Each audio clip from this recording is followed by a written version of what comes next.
Teria este antigo escaravelho de vidro na tumba de Tutancâmon sido criado por forças de além do nosso mundo? Então a questão se torna: o que é isso? De onde veio? É um mistério. Seria esta tábua de argila de 4.000 anos o manual de instruções original da Arca de Noé? Venda suas posses. Construa um barco, encha de animais. E como pode esta bizarra rocha lunar vermelha conter sinais de vida? Quando olha mais de perto, as coisas ficam ainda mais estranhas. Estes são os objetos mais notáveis e misteriosos da Terra. Escondidos em museus, laboratórios e depósitos. Agora, novas pesquisas e tecnologias podem analisá-los como nunca antes. Podemos reconstruí-los, desmontá-los e ampliá-los para revelar o inacreditável, o antigo e o verdadeiramente bizarro. Este é Objetos Misteriosos da História.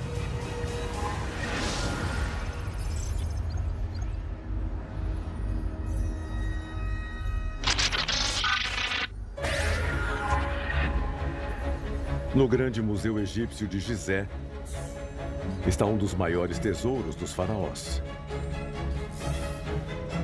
O peitoral de Tutancâmon.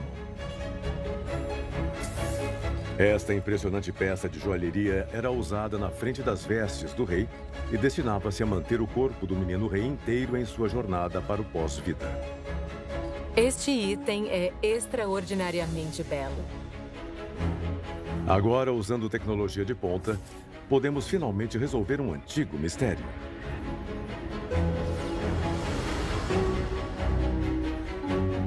Com quase 15 centímetros de altura, o ornamento real de 3.000 anos é feito de prata e ouro e coberto com decorações habilmente trabalhadas.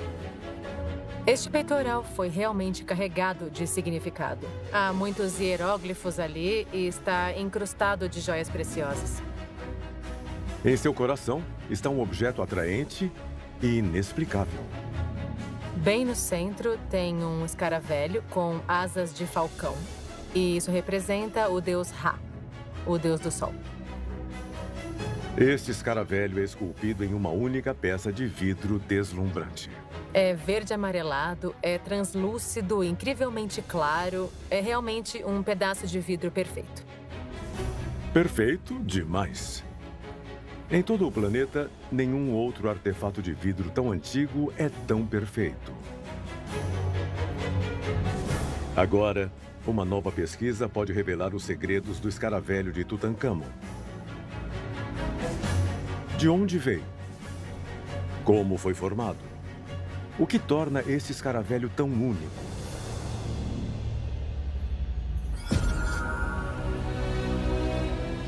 A antiga civilização do Egito. Enterrados na areia e na rocha, aqui estão milhares de anos de história, cultura e enormes monumentos antigos. E há 100 anos, o arqueólogo inglês Howard Carter atingiu o alvo principal. Carter disse uma frase quando estava olhando para dentro da tumba que ele tinha visto coisas maravilhosas. Carter desenterrou a tumba do faraó Tutancâmon, o menino rei da 18ª dinastia do Egito. Ele morreu há mais de 3.000 anos. Seu túmulo contém tesouros inimagináveis. Havia cerca de 5.000 itens na tumba. Foi realmente um momento muito fantástico na história. Estátuas, ouro, joias, carruagens, modelos de animais e, claro, o famoso sarcófago e a máscara do próprio Tutancâmon. É uma das descobertas mais importantes da história da arqueologia. Escondido entre esses tesouros, Carter encontra o objeto mais extraordinário. O peitoral de Tutancâmon.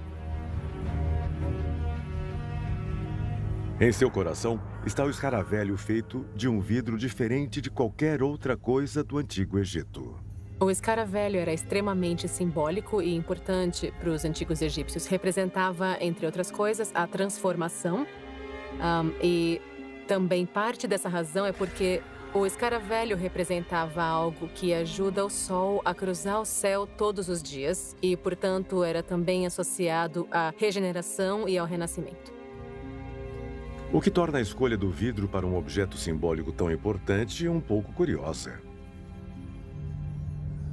Os antigos faraós egípcios tinham um enorme controle sobre o território, não só no Egito, mas também fora dele. E isso permitiu que eles tivessem acesso a pedras preciosas, joias de ouro e todo tipo de coisas assim. Então, o que um pedaço de vidro está fazendo no meio desse peitoral quando poderia ser ouro, prata, lápis-lazuli, turquesa? Não é que o vidro seja um material particularmente difícil de produzir. Vidro é um material muito fácil de produzir. Você só precisa de areia e uma fonte de calor. Você derrete a areia a temperaturas muito altas. Depois pode adicionar materiais como óxidos metálicos que dão cor ao vidro. Mas o vidro é raro no Antigo Egito e os egípcios são fascinados por ele. Até as listras azuis da icônica máscara mortuária de Tutancâmon são feitas de vidro. No Antigo Egito, o vidro tinha qualidades quase mágicas. O hieróglifo egípcio para o vidro é pedra do tipo que flui. Era uma habilidade e um material que eles sabiam fazer. Mas os mestres não tinham parado, portanto, ainda havia algum mistério persistente. Mas todo vidro egípcio é defeituoso. O vidro egípcio antigo não se parece com o vidro moderno de hoje. Não é aquele material lindamente transparente. Tem todos esses ornamentos, tem bolhas nele. E isso é porque suas fornalhas não atingiam temperaturas altas o suficiente para derreter adequadamente o vidro em um material realmente líquido. O vidro do escaravelho não tem tais imperfeições. É impecável.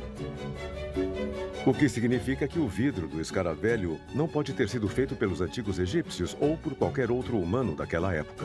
Então a questão se torna: o que é isso? De onde veio? É um mistério. Nem todos são feitos pelo homem. Existem vidros naturais. Um dos clássicos chama-se obsidiana. Obsidiana é criado por uma das forças naturais mais poderosas da Terra. A obsidiana é formada a partir de um magma muito rico em sílica quando ele vem para a superfície da Terra e esfria rapidamente. Não tem tempo suficiente para formar uma estrutura cristalina. Aí você obtém essa estrutura amorfa e vítrea. Você pode usar para ferramentas, para armas, até para fazer a barba. O vidro do escaravelho egípcio poderia ser obsidiana vulcânica?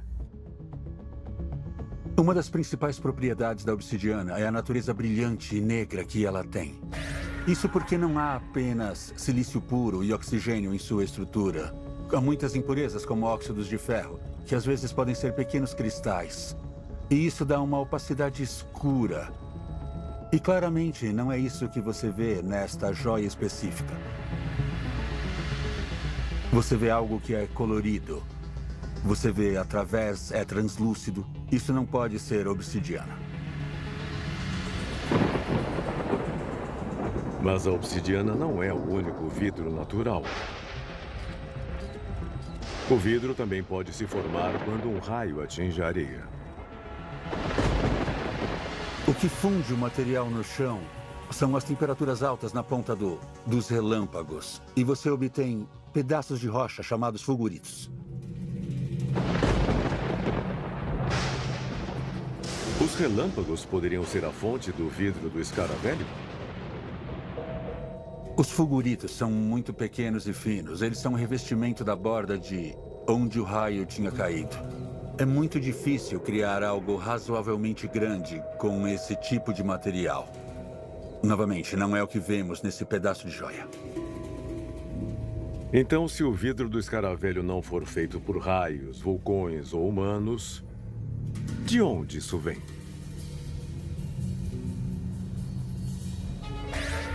Durante anos, os arqueólogos não tiveram nenhuma explicação para as origens do escaravelho de vidro.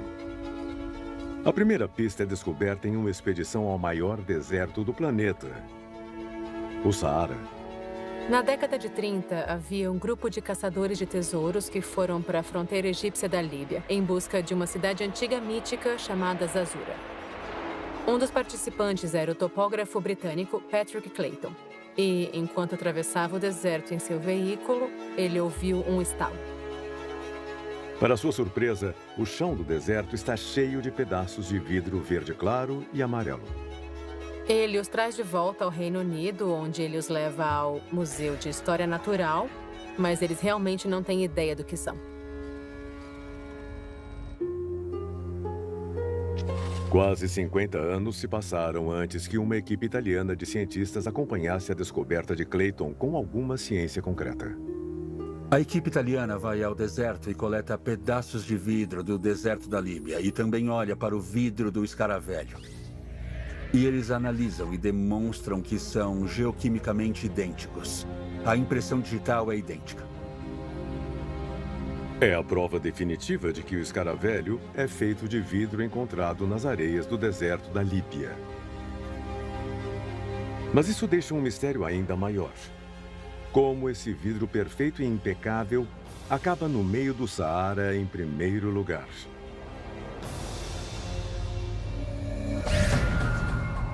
A resposta pode estar a 12 mil quilômetros de distância no deserto Jornada del Muerto. Há vidro na areia aqui que forma um círculo de 300 metros de diâmetro. O padrão é tão perfeito que parece quase feito pelo homem. Por que é? –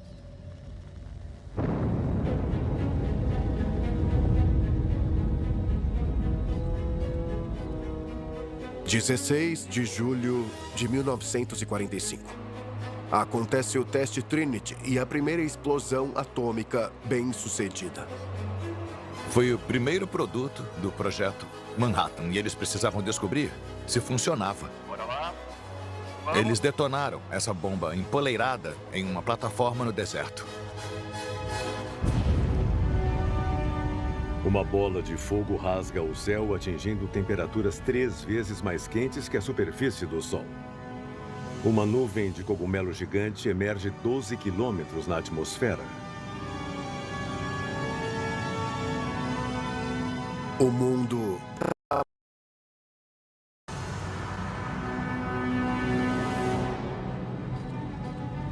detonou com a força de cerca de 20 mil toneladas de TNT. O teste produz um subproduto inesperado. Quando os cientistas voltaram para investigar o local, havia essas pequenas bolhas do que parecia ser vidro. Elas receberam o nome de trinitita. Algumas delas se parecem muito com o vidro do escaravelho. Mas certamente, eles não podem ter as mesmas origens. Claramente não é de onde veio aquele vidro. Não havia nenhuma bomba nuclear no Antigo Egito. Não há força natural na Terra que possa produzir o poder concentrado de uma explosão atômica. Então, de onde teria vindo a imensa energia necessária para criar vidro do escaravelho? A tumba de Tutankhamon poderia conter uma pista? Outro objeto que gerou alguma controvérsia e encorajou todos a fazer perguntas foi uma adaga. Foi encontrada dentro do sarcófago de Tutankhamon, o que em si não é particularmente incomum. Mas a adaga é feita de ferro.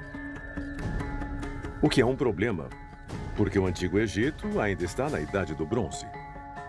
Não há evidências da fundição de ferro no Egito até 800 anos após a morte de Tutankhamon. Por isso, não há como essa lâmina de adaga ter sido feita pelos antigos egípcios. Como o vidro no escaravelho, o ferro na adaga é um mistério. Os cientistas fizeram análises químicas de raio-x na lâmina de metal e o que encontraram foi bastante níquel dentro dela. 11% da lâmina é níquel. Nenhum ferro natural na Terra tem um teor de níquel próximo a esse nível. Apenas uma fonte natural de ferro tem. O coração de um meteorito. Meteoritos estão atingindo a Terra o tempo todo. A maioria deles são pequenos demais para vermos, mas de vez em quando, algo muito maior aparece. 13 de fevereiro de 2013. Interior da Rússia. Um meteoro do tamanho de um prédio de 6 andares bate na atmosfera. Este meteoro viajou pela atmosfera da Terra a 64 mil quilômetros por hora. Na verdade, explodiu 24 quilômetros acima da superfície da Terra. A energia que liberou foi 22 vezes maior do que a bomba Trinity. Se tivesse atingido a superfície da Terra, seria tão poderoso que transformaria a areia em vidro. Será que o escaravelho no peitoral de Tutancâmon foi produzido pelo impacto de um meteoro no deserto do Saara? Em 2019, alguns geólogos estavam analisando a estrutura dentro do vidro do deserto e descobriram que uma das impurezas que podiam medir era o zircão. Eles reconhecem um arranjo incomum de átomos neste mineral. É uma assinatura de linha cristalina vista apenas no zircônio que se formou a partir do decaimento de um cristal muito instável e muito raro, chamado reidite. O reidite só se forma quando altas temperaturas e altas pressões esmagam os átomos juntos em uma certa formação. Na Terra, você só consegue essas altas temperaturas e altas pressões em um só lugar. O vidro do escaravelho deve ter se formado em um ataque catastrófico de meteoro. Achamos que se formou há 29 milhões de anos, quando um meteoro atingiu o Grande Mar de Areia.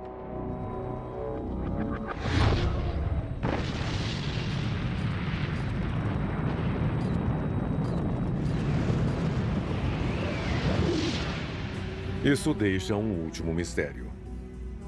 Se é o impacto de um meteoro que cria o vidro escaravelho, onde está a cratera? Um meteorito com energia para transformar areia em vidro teria deixado uma cratera de 32 quilômetros de diâmetro. O problema é que ninguém consegue encontrar a cratera. Infelizmente, não poderia haver pior lugar para procurar. O sistema desértico é dinâmico. Constantemente ele se refaz se você imaginar subir uma duna de areia e voltar 2 dias depois. O vento terá apagado suas pegadas. Poderia ser isso o que aconteceu com a cratera? É bem possível que a estrutura esteja lá embaixo do mar de areia do Saara. Mas ainda não a encontramos. Os antigos egípcios podem não ter entendido as surpreendentes origens extraterrestres do escaravelho. Mas eles claramente sabiam que tinham algo muito, muito especial. Embora seja justo dizer que os antigos egípcios não sabiam de onde veio esse vidro, o que eles reconheceram foi o fato de que era raro, particularmente bonito e realmente impecável. E, portanto, realmente adequado para um rei. Este pedaço de vidro perfeito, criado por um meteorito, é literalmente fora deste mundo.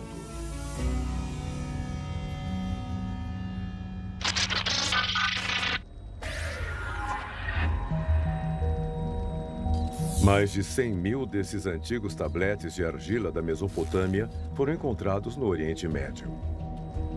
Eles são o trabalho de uma das civilizações mais antigas da Terra. Mas na última década, um deles abalou o mundo da arqueologia.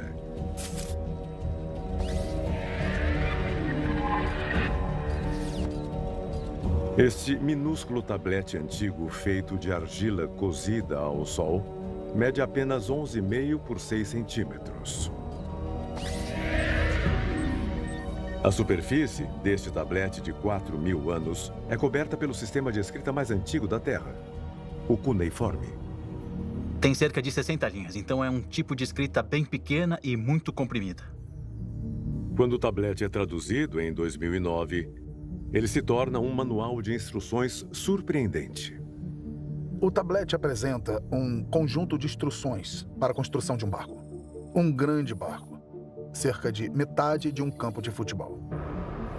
E explica para que serve este barco. O que temos aqui é o apelo de um Deus a um homem e as instruções do que fazer para salvar a sua família e seus rebanhos. Parece uma história bíblica familiar. Mas há um problema muito grande. Este tablete foi escrito 1000 anos antes da história de Noé no Antigo Testamento. Como isso é possível? A escrita cuneiforme em forma de tabletes conta uma grande história. A história no tablete da arca é uma mensagem do deus Enki para um homem chamado Atrahasis, dizendo: venda suas posses, construa um barco, encha de animais.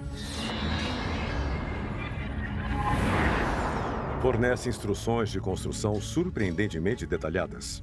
O tablete diz para você fazer o que é efetivamente um curáculo de cordas. Em outras palavras, um barco usando juncos de pântanos, amarrado com cordas e depois impermeabilizado com betume. O Iraque moderno é conhecido por petróleo e piche, subproduto do petróleo. Então, na antiga Mesopotâmia, você podia pegar o seu piche, algo parecido com o asfalto moderno, e colocar em seu barco e selar, fazer a prova d'água. Podiam atravessar os oceanos que sabemos que os antigos mesopotâmicos faziam com esses barcos. O design fundamental desses barcos não mudou por milhares de anos. E ainda estão em uso hoje. Mas, de acordo com o tablete, este não é um projeto de barco comum. O barco descrito no tablete tem o tamanho de um campo de futebol. Uma linha do texto diz que sua área útil seja um campo. Um campo é uma medida antiga de aproximadamente 3.600 metros quadrados, dando ao barco um diâmetro de 67 metros. Se você o deixasse cair no Yankee Stadium, cobriria mais da metade da superfície de jogo. E a escala do barco não é a única semelhança notável com a história de Noé e sua arca. O tablete diz que os animais devem ser colocados no barco Shaná, ou seja, 2 a 2. A triste história de um dilúvio e uma pessoa com sua família, sendo salva por um Deus, permaneceu. E é claro que vemos que isso é como a história do dilúvio de Gênesis. Parece improvável que tenha havido 2 grandes dilúvios idênticos. É possível que a história de Noé tenha sido adotada de uma cultura mais antiga?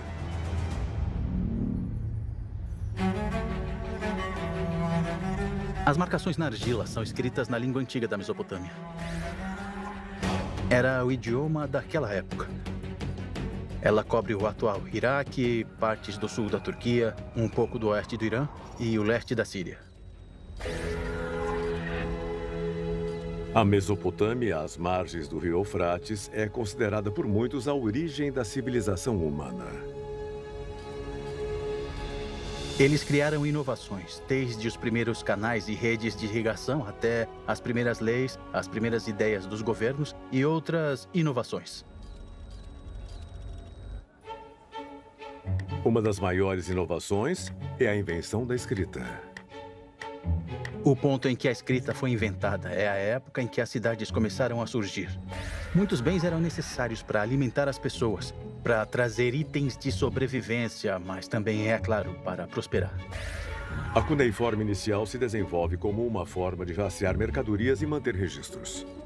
Se eu dei a você uma certa quantidade de grãos para armazenar para mim, é útil ter uma maneira de provar isso. O que leva a uma conclusão inevitável.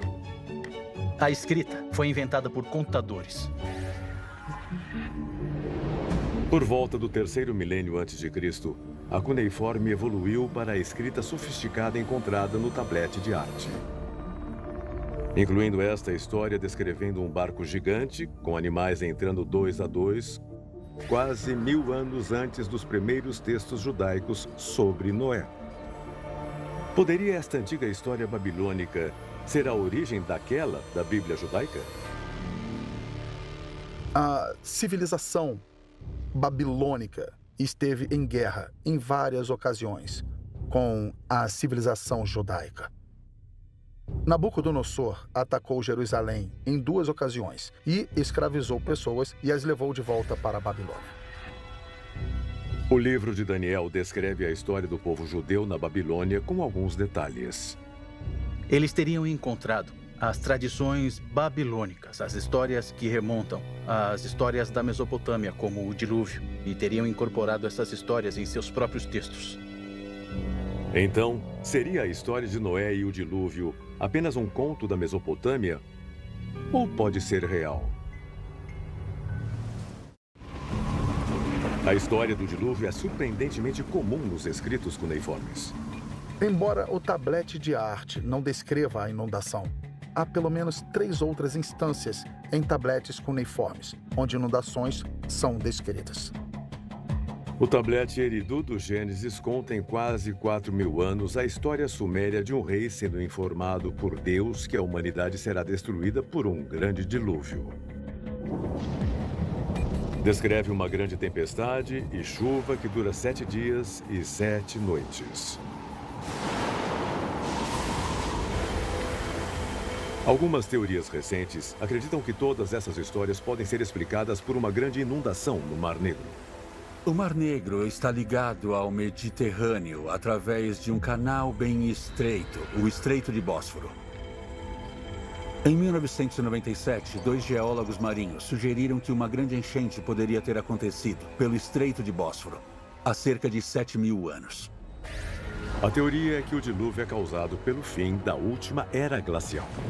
Tem muita água presa no gelo, o nível do mar está muito baixo. Mas conforme você derrete esse gelo, você aumenta drasticamente o nível do mar.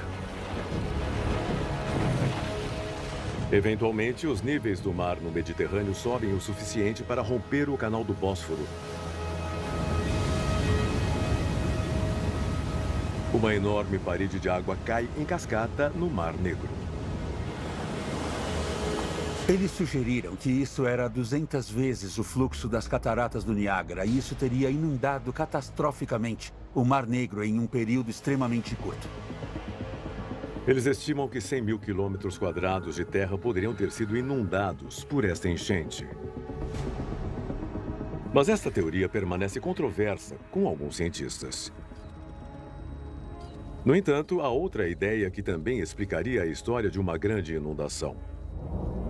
E ela se encaixa exatamente onde o tablete de arte é encontrado. Ao redor dos rios Eufrates e Tigre, há muitas planícies de inundação. E todas as áreas de captação fluvial alimentam essas planícies de inundação. Se você tiver eventos climáticos extremos, tempestades extremas, derretimento maciço de neve, eles podem causar inundações localizadas. E se você está no meio de uma planície com terreno plano constante e que fica inundando de repente, você está no meio do que parece ser um mar. Os cientistas encontraram depósitos de inundação a 3,5 metros de profundidade que datam de cerca de 5.000 anos atrás, pouco antes do tablete de arte ser escrito. E bem no centro desta grande inundação está a cidade de Churupac. E esse lugar sempre aparece em todas as histórias da Mesopotâmia sobre esse personagem parecido com Noé. Então sabemos que uma grande enchente é possível. Mas apesar das impressionantes instruções técnicas para a construção de um barco gigante escritas na placa de arte, é impossível saber se ele foi realmente construído. Ou será que foi? Poderia outro tablete, um que já encontramos, conter as respostas que procuramos? Existem mais de 130.000 apenas no Museu Britânico. Portanto, é importante lembrar que lemos apenas um fragmento muito pequeno do que existe. A maioria desses tabletes permanece sem tradução. É um corpo de literatura vasto. Nunca haverá especialistas suficientes para traduzir todo o material escrito que representa a forma de vida antiga. Para superar esse problema, os pesquisadores estão recorrendo à inteligência artificial. Você basicamente alimenta imagens de cuneiformes e eles podem reconstruir o significado, às vezes ler os símbolos reais e também adivinhar que símbolos são. Às vezes um tablet está quebrado. Técnicas de aprendizado de máquina também podem reconstruir símbolos faltando. Podemos ler vastos arquivos de cuneiformes em minutos. Se isso funcionar, quem sabe o que poderemos aprender nos próximos anos? Talvez a história completa do barco, do tablete da arca esteja em um desses textos não traduzidos, apenas esperando para serem lidos por um computador.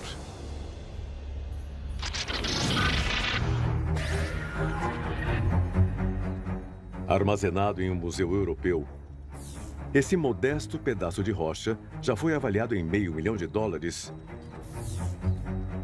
Porque vem da Lua? Ou será que não vem?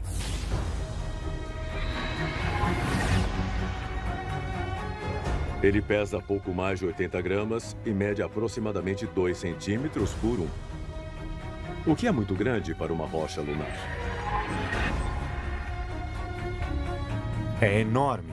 Tudo nele é estranho. Porque realmente é. Quando você olha de perto, as coisas não parecem direito. Os cientistas estão muito confusos com esta coisa estranha. Quando você vê de perto, as coisas ficam ainda mais estranhas. De perto, mostra estruturas estranhas semelhantes a células que nenhuma outra rocha lunar possui. E é vermelho, o que é único. Essa não é a única coisa estranha, porque essa rocha não está em um laboratório da NASA ou parte de um projeto de pesquisa científica. Está em uma galeria de arte na Holanda. Quando os cientistas finalmente conseguem estudá-lo, isso leva a controvérsias e questões sobre sua autenticidade. Há boas razões para suspeitar, quando você encontra uma suposta rocha lunar, que existe um forte potencial de alguma inverdade. Agora, novas pesquisas estão nos fazendo repensar o que consideramos como rocha lunar. Então, como esse pedaço da Lua acabou em uma galeria de arte holandesa? Bem, pelo menos sabemos como conseguimos a maioria de nossas rochas lunares. Um pequeno passo para o homem. As missões Apollo dos Estados Unidos. Mas um salto gigantesco para a humanidade. Mas pegar pedaços de rocha não é o objetivo da Apollo. Os Estados Unidos estão desesperados. Eles querem chegar lá antes dos soviéticos. É uma corrida espacial. Você tem que chegar lá, plantar sua bandeira e, mesmo que não haja uma vitória estratégica real, é meio que o primeiro que chegar é o dono da Lua. Em julho de 1969, os Estados Unidos vencem a corrida. Para todos os americanos, este deve ser o dia de maior orgulho de nossas vidas. A NASA quer que as pessoas saibam que conseguiram, com seus $25 bilhões, mais do que simplesmente vencer os russos. Eles querem mostrar que a missão também tem valor científico. Armstrong e Aldrin estiveram lá por apenas 21 horas. Eles fizeram coisas que vimos como plantar a bandeira americana. Mas eles também coletaram de forma muito crítica algumas amostras de rocha lunar. Tenho que pegar uma rocha. Os cientistas estão fazendo fila para colocar as mãos nas rochas para responder a algumas perguntas importantes sobre a Lua. As duas maiores. Do que a Lua era feita e como foi formada. E essa é a primeira coisa estranha sobre essa rocha. Se essas rochas lunares são tão importantes cientificamente, como esta acabou em uma galeria de arte holandesa?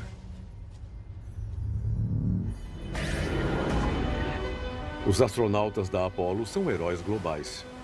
Com uma bonança de relações públicas em suas mãos, o presidente dos Estados Unidos, Richard Nixon, quer realmente mostrar a escala da superioridade tecnológica da América em todo o mundo. A ideia que eles têm é uma turnê de apito. São 24 países diferentes para mostrar os astronautas. É como uma turnê dos Beatles. Todos sabem quem eles são, todo mundo está muito animado para conhecê-los. Eles se encontram com dignatários, reis e rainhas, presidentes e primeiros ministros. Todos querem participar do programa Apollo e alguns têm a sorte de realmente ter uma parte do programa Apollo. É um grande golpe de relações públicas para os Estados Unidos. Fragmentos da rocha lunar da Apollo 11 são presenteados a todos os estados dos Estados Unidos e a 135 países ao redor do mundo.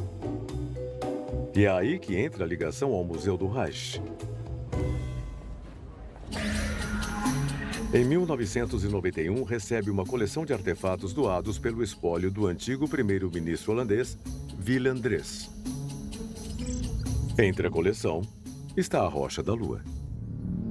Drees afirma que o embaixador americano deu a ele para comemorar a visita à Holanda dos astronautas da Apollo 11. Isso explica como um pedaço da Lua acaba em uma galeria de arte. Mas por que essa rocha lunar em particular causa tanto alarme aos cientistas quando eles finalmente a avistam?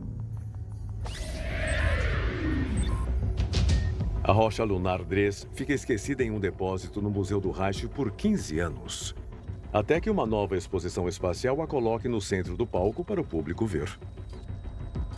O museu faz um seguro de $500 milhões. Enquanto está em exibição, chama a atenção de um cientista que visita a exposição, mas pelos motivos errados. Quando você olha de perto, as coisas não parecem direito. Para começar, há um tamanho impressionante. Este pedaço de rocha do tamanho de um punho tem cerca de 89 gramas de peso. É muito para um pedaço de rocha lunar. As missões Apollo trouxeram uma pequena quantidade de amostras. A Apollo 11 teve um total de amostras de 22 quilos. Então, quando eles viajaram pelo mundo, dando presentes de rochas lunares para todos, eles deram alguns gramas, pedrinhas do tamanho de um grão de arroz. Mas esse é um enorme pedaço de rocha. E o tamanho não é a única coisa que incomoda os cientistas sobre esta rocha. Com as amostras da Apollo, eles aprenderam algo realmente importante sobre a Lua. É cinza. A rocha do Museu do Reich é vermelha. A rocha lunar que conhecemos não tem nenhuma cor vermelha. Ela tende a ser meio cinza escuro, às vezes um cinza um pouco mais claro, às vezes ela é quase preta, às vezes tem pedaços de verde nela, mas não tem nada de vermelho. E há uma boa razão para isso. A maioria das rochas do mundo contém muito ferro. E esse ferro reage com a atmosfera, com a água e enferruja.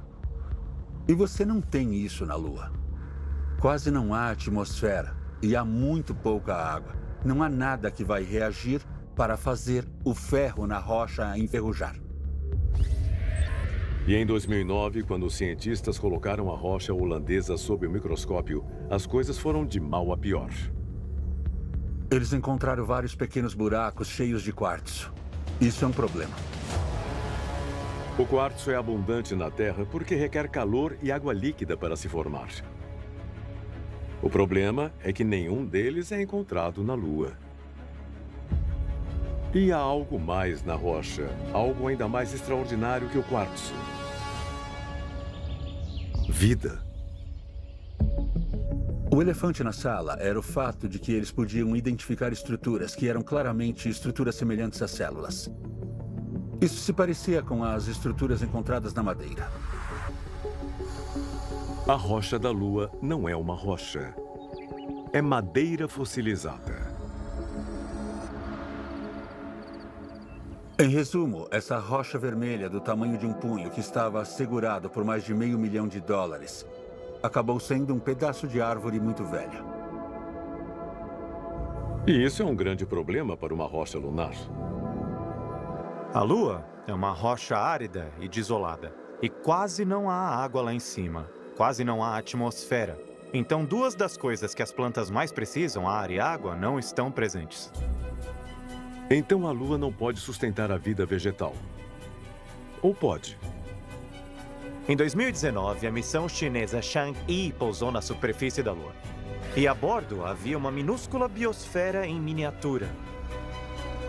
Eles esperavam que germinassem vários tipos diferentes de sementes. Havia umas moscas ali que eles queriam que permanecessem vivas e também havia um pouco de fermento para elas. As moscas e o fermento não parecem ter sobrevivido, mas uma das sementes germinou. Conseguimos uma única muda de algodão com apenas 2 folhinhas. A rocha lunar Dres já foi uma planta e o experimento sugeriu que uma planta poderia existir na Lua. Ou talvez não. Este experimento não foi um sucesso absoluto. As mudas de algodão morreram na noite lunar gelada com temperaturas caindo até 170 graus negativos, o que causará danos pelo gelo. A ideia de árvores crescendo ali é completamente implausível.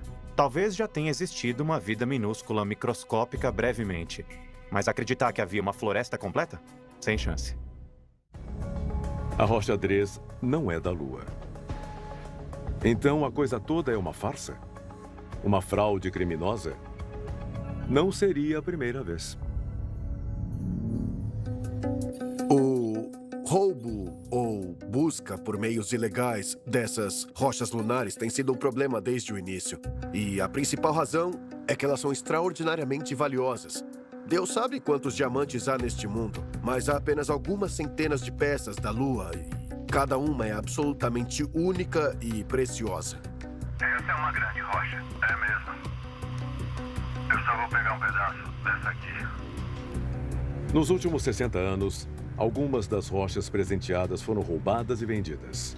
O valor dessas coisas continua subindo. Em 1998, a alfândega americana apreendeu a rocha de boa vontade hondurenha que havia sido roubada. E essa é uma rocha do tamanho de uma unha, mas supostamente seria vendida por 5 milhões de dólares. Isso poderia explicar a rocha Dres? Há uma forte motivação para vender falsificações, porque as verdadeiras valem bastante. Mas nada sobre esta rocha lunar sugere que ela foi feita para enganar alguém. A construção da placa não se parece com a construção das da rocha de boa vontade. Até a grafia está errada. A palavra centro aparece na placa de Dres e está escrita da maneira errada. E como vocês podem ver, eles trocaram a letra R de lugar. Um erro tão óbvio simplesmente não se encaixa na ideia de que há algum tipo de fraude espacial acontecendo. Parece mais com o que provavelmente é, algum tipo de falha de comunicação. E ainda mais importante, não há motivo. Temos que lembrar que Dres tinha a melhor das intenções, doar seus pertences para o museu. Não é como se ele estivesse tentando vendê-lo por 5 milhões ou algo assim. Ele estava dando suas coisas. Deve ter sido só um mal-entendido ou lapso de memória, mas não há evidências de tentativa de enganação ou lucro. Uma coisa é clara. A rocha lunar Dres é da Terra. Caso encerrado. Você não encontra rochas da Terra na Lua. Ou, pelo menos, é o que as pessoas pensavam. Mas novas pesquisas surpreendentes sugerem que isso não é verdade.